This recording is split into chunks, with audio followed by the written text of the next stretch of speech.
This video uh, is so essential to the understanding of how you're going to proceed in escaping disaster, in understanding how the system around you operates.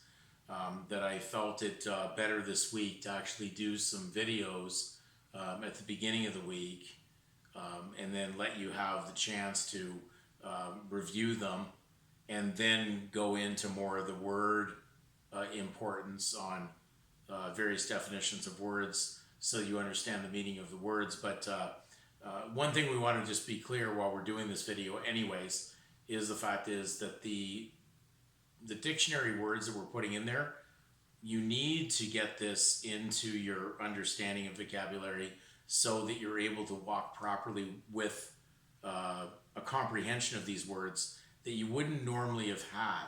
Now we know that we're not getting the views on the words because a lot of people take on the assumption that now they know, maybe because they've watched so many of the videos that they think that they don't need to have clarification on these words.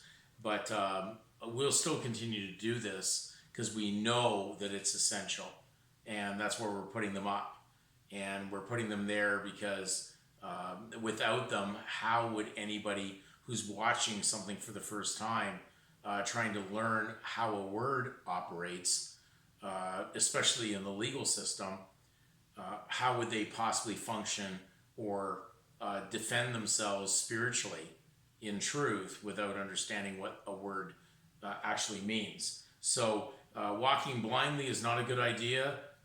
Certainly that's part of the ID system, and it's ideology to walk blindly, but it's not truthful to follow those kind of paths. So we want to ground ourselves in understanding of what these words mean. So now when we go to the greatest trick, most people don't realize that, of course, why would it start off in a statement of birth record that the parents fill out?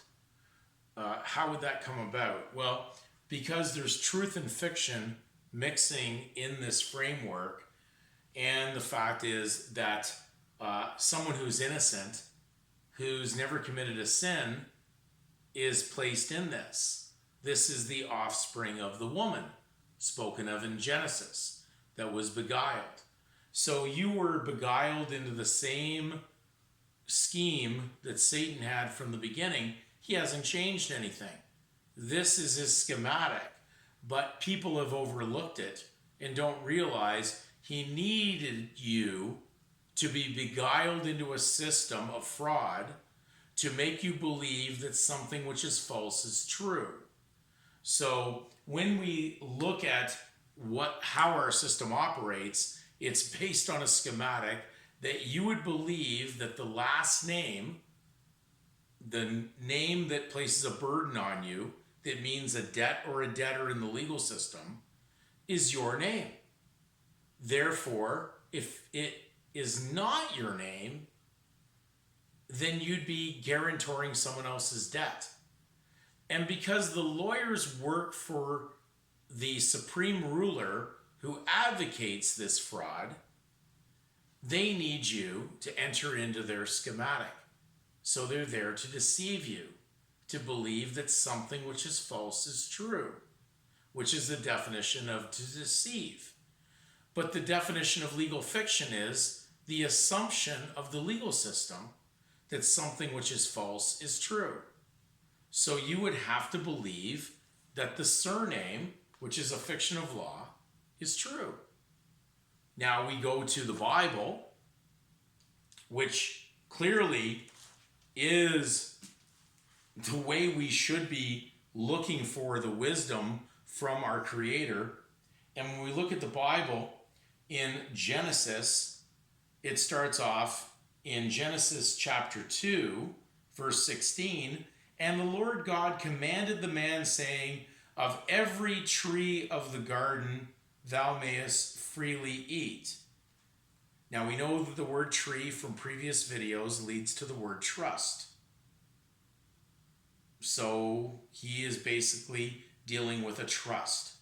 It says, but the tree of the knowledge of good and evil, now there's another tree, that's another trust, but it's not one that man's supposed to be partaking in. Thou shalt not eat of it, for in the day thou shalt eateth thereof, thou shalt surely die. Now we're entering into the dead. You'll surely be dead. You won't be a living, you'll be a dead entity. So we go further into the account, and we get to chapter 3, and it said, and the serpent was more subtle than any beast of the field.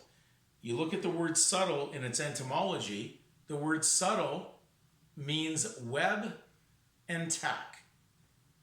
How interesting that those two words are the etymology of the word subtle. And we're in a technology age right now, not by chance. And we have the World Wide Web. Further it states, which the Lord God had made, and he said unto the woman, Ye hath God said, Ye shall not eat of every tree of the garden?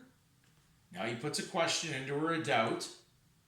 And the woman said unto the serpent, We may eat of the fruit of the trees of the garden, but of the fruit of the tree which is in the midst of the garden, God hath said, Ye shall not eat of it, neither shall ye touch it, lest ye die.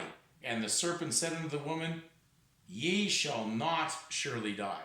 So he just literally told her to do something that was contrary to the command given to Adam.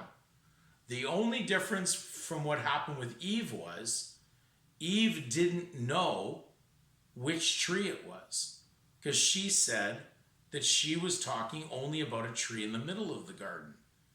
Both trees were in the middle of the garden. She didn't state which tree it was. So she was ignorant of the fact of what she was about to trespass on. If she had known clearly which tree it was, she would have been basically in knowledge of a violation. So we have two things in the Latin maxims. Ignorance of the law is no excuse, but they don't talk very much about the other opposite to that maxim, which is ignorance of the fact is an excuse. That means she was ignorant of the truth of which tree was the tree that she could partake from, and which tree was the tree of the knowledge of good and evil, the one that was forbidden.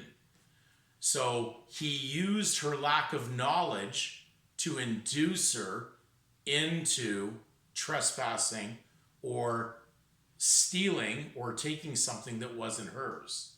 So we read further, and after the sin happened, God is in the situation, and he says, and he said, Who told thee that thou wast naked? Hast thou eaten of the tree whereof I commanded thee that thou shouldest not eat? Now you notice that the first rendering of the word who shows up. So significantly, we've been talking about this with an organization that's running the biggest scam you could think of on a false malady, a feigned malady. We're going to do another video on that on the next video that will clearly point this out. But they pulled a big scam. And who's behind that? Well, you've got the health organization that has a symbol of a serpent wrapped around a pole. And they're telling people that this is good for them. Don't worry, take this. You won't die. How significant is that? This is the most amazing scam I've ever in the entire existence of my short existence on this earth have ever witnessed. And the amount of people that have been conned by this. But that is unfortunately what happens with lack of knowledge. That people of God, if they're, well, we're all people of God by origin, but people of God who refuse to see this will perish due to lack of knowledge. So unfortunately, this has infiltrated the serpent has infiltrated the entire system of the world, and especially those that claim spirituality. Because there are many that have these registered religions that claim to be following the Bible of Christian origin, and then they're telling their followers, their members, to actually take the poison of the serpent. This is just so diabolical and disappointing that I probably couldn't say enough on it. But we're able to put these videos up for the moment. But when you look at the fact that the serpent was cursed, and the fact is that how the people that work for the devil, that operate in fiction, are fraudsters, they're cursed, and that is what basically fraud really is. Someone who is actually cursed will operate in fraud. So we have to realize that a great message is being put out here right now, and it's not something from me. This is something that's already been put in writing ahead of time to guide you, to be a light for how you walk in the midst of a darkness of a very, very evil society.